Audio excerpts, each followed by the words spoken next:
बिस्मिल्लाहिर्रहमानिर्रहीम। सदर जलसा स्टेज में मौजूद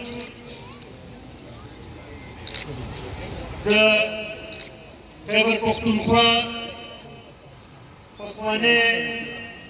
वज़ीर आला हैदर खान उकी साहब स्टेज में मौजूद जमीयत उलमा इस्लाम जनरल सेक्रेटरी मौलाना अताउल हक दरवेश साहब स्टेज में मौजूद मुस्लिम लीग नवाज MPA इख्तियार वली साहब स्टेज में मौजूद अवामी नेशनल पार्टी सूबाई सदर और पशवाड़सम तारीख में जमूंगा टूल मुश्तरका उम्मीदवार अहमद वली खान साहब स्टेज में मौजूद पाकिस्तान पीपल्स पार्टी सूबाई सदर नजमुद्दीन खान और नूर मशरान माता मखामख मौजूद इत्तेहादी जमातों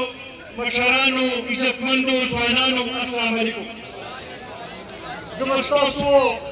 नूरो मशरानों को मंच के देर ना है कि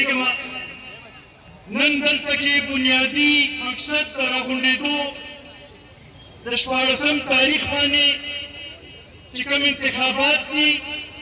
दागे पर सिलसिले के राहुंशियु नन द कौमी वतन पार्टी कारकुनान पदी सोच सरा पदी जज्बे सरा पदी जलसे की शरीक थी और पशवारसम तारीख माने बा दाखपन उम्मीदवार अहमद वली खान का हक के अपन वोट इस्तेमाली पदी सोच सरा जगह के पदो जरा कसम के कला चिदेमल के दांगी उशवा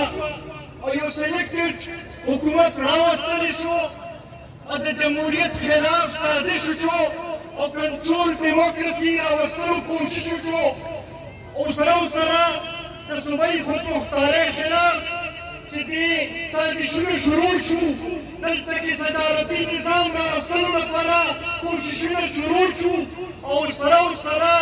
योदा से ना अहला कमरान बनी कौम मानी मुसलत करे शो चिलचा तगलत पालिसों पे नतीजा के दा टोल काम चले दा कर्जुनो नांदी डूब शो दा मैशत खराबी पालिसों दवजना ग्रानी राला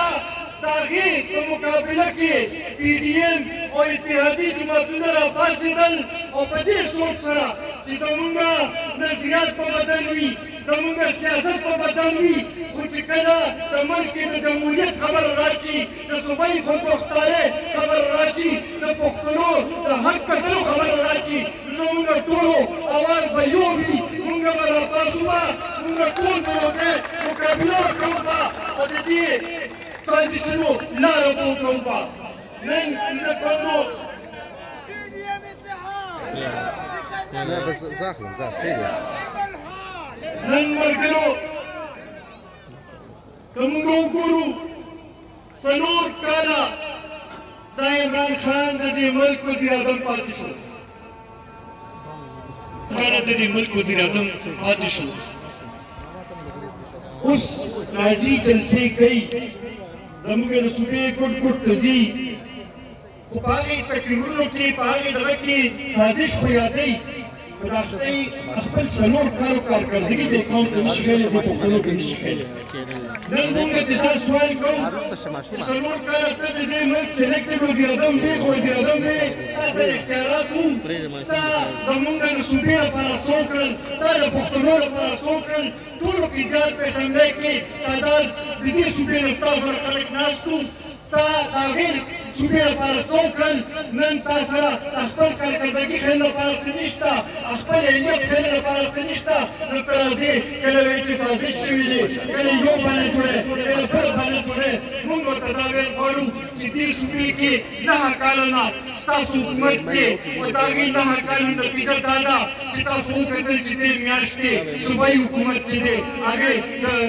सरकारी खल को तनख्वाहगानी चले आगे नशी ورکولې نو دغه نتیجې د حکومت د طرز حکمرانۍ پته لګي مونږه دې ته دا ویل غواړو چې ستاسو کارکردګي دې قوم لیدلې ده ستاسو نااهلي دې قوم لیدلې ده او نن دا فیصله دې قوم کړې ده چې په 16 تاریخ باندې به او انشاءالله آینده الیکشن کې به چې دې د پي ټي آی مقابله دا ټولې پارټۍ یو ځای به کوي به او انشاءالله کامیابي به دې اتحاد ته به میلاویږي به زه یو ځل بیا ایمل خان نه عوامي نېشنل پارټۍ ټولو ملګرو نه دا ډاډګیرانه ورکول غواړم دا یقینانیونه ورکول غواړم چې د قومي وطن پارټۍ کارکنان به تاسو سره شانه په شانه په هر ډول میدان کې په هر پولینګ سټیشن کې یو ځای به سره ولاړ وي او انشاءالله کامیابي به زموږ وي ډېره مهرباني کوم